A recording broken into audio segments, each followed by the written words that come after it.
रानी जी, रानी जी, आपने सुना?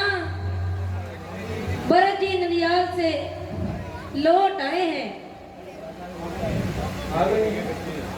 तो कहाँ है? जाओ जल्दी से उन्हें मेरे पास लेके आओ। लीजिए, वो सामने से ही आ रहे हैं।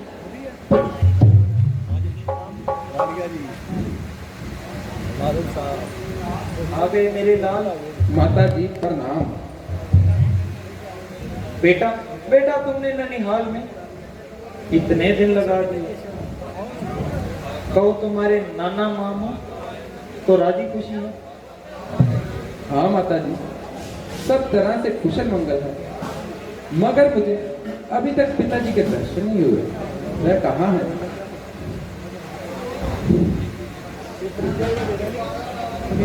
जरा सब्र करो, जरा सफर की थकान उतारो।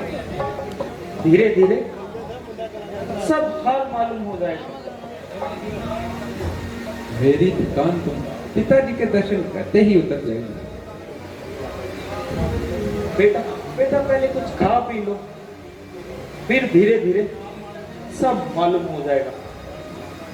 माता जी, मैं आपसे पूछता हूँ कि पिताजी कहाँ हैं, और आप कहती हैं कि धीरे धीरे सब हाल मालूम हो जाएगा। ये बात कुछ समझ में नहीं आती।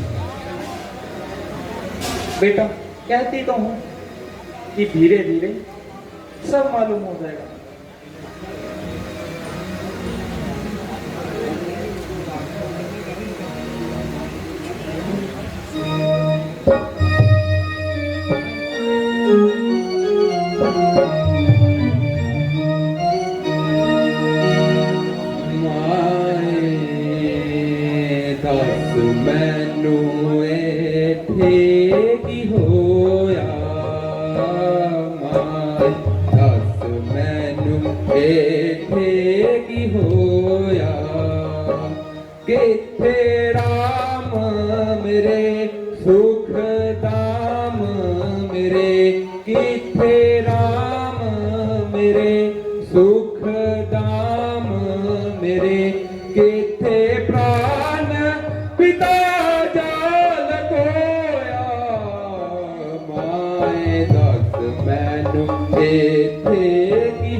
धीरे धीरे सब हाल बता दो। आश्चर्य है कि जो बात कहती हूँ वही उल्टी है, जो सवाल पूछता हूँ उसका टेढ़ा ही जवाब मिलता है। धीरे धीरे ना मालूम किस बला का नाम है। ओ बेटा, ये तो बहुत गलत बात हो गई। ना मालूम ननिहाल में जाकर तुम्हारी तबीयत में इतनी तेजी क्यों आ गई? कह तो रही है कि धीरे धीरे सब हाल बता दूंगी। क्या खाक बता दोगी? आग लगे इस तुम्हारी धीरे धीरे को। ना मालूम तुम सबने मिलकर क्या जाल बिछाया। बेटा तुम तो खामखा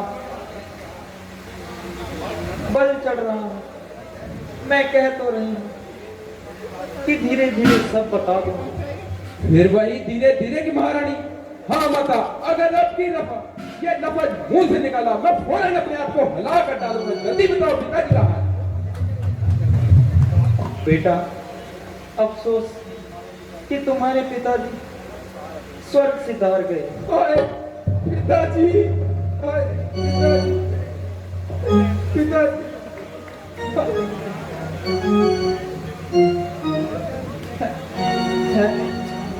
पिताजी स्वर्ग सिधार गए। अफसोस के अंतिम समय में मैं इनकी सेवा न कर सका। भाई रामचंद्र जी और लक्ष्मण जी खुशकिस्मत है जिनके हाथों उन्होंने प्राण त्यागे। अच्छा बताइए, उन्हें कौन सा रोग था? बेटा बेटा रोग भोग तो कुछ नहीं था, बस हाय राम करते हुए प्राण त्याग किए। हैं? क्या कहा? भाई रामचंद्र जी और लक्ष्मण जी यहाँ मौजूद नहीं थे? हाँ बेटा, वो पहले ही वन को चले गए। उनकी जुदाई में ही महाराज ने प्राण त्याग दिए। तुम्हें तो याद तक नहीं किया। ये कैसा गजब है कि चार चार बेटों के होते हुए अंतिम समय में कोई भी पास ना था।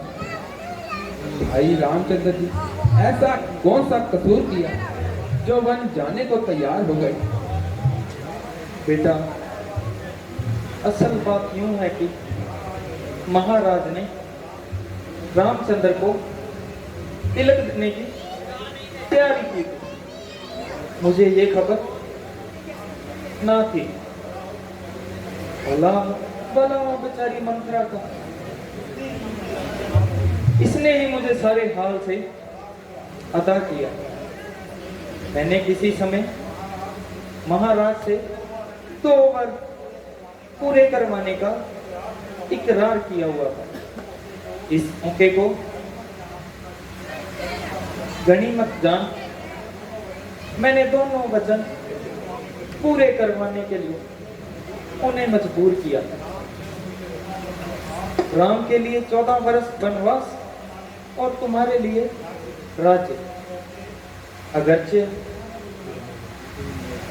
उन्होंने मुझको टालने के लिए बहुत हाथ पांव मारे, मगर मैं अपनी जिद पर अड़ी रही।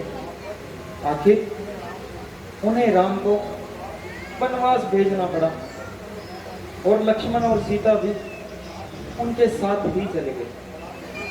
भला बेटा तुम खुद ही बताओ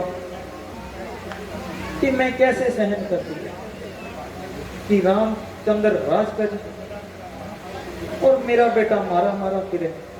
इसलिए मैंने अपना फर्ज अदा कर दिया और अब तुम जानो और तुम्हारा काम जानो। मंत्रा, इनाम प्राप्त करने का मौका देखती क्या है, आगे आ। हाँ कुंवर जी, रानी जी सच कहती हैं। आप उसी से राज बना लें और अपने धर्म के प्राण उठा लें। परियो न मगर तब तेरी करनी का बल अभी देता हूँ। मर गई।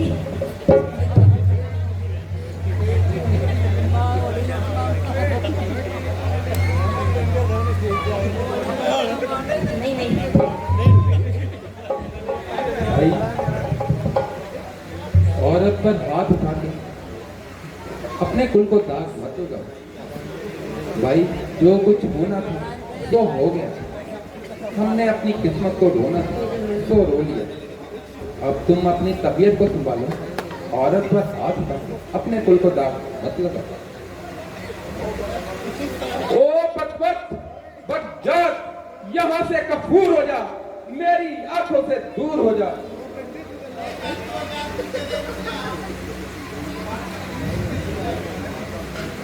बस बस मेरे लाल, अब ज्यादा मत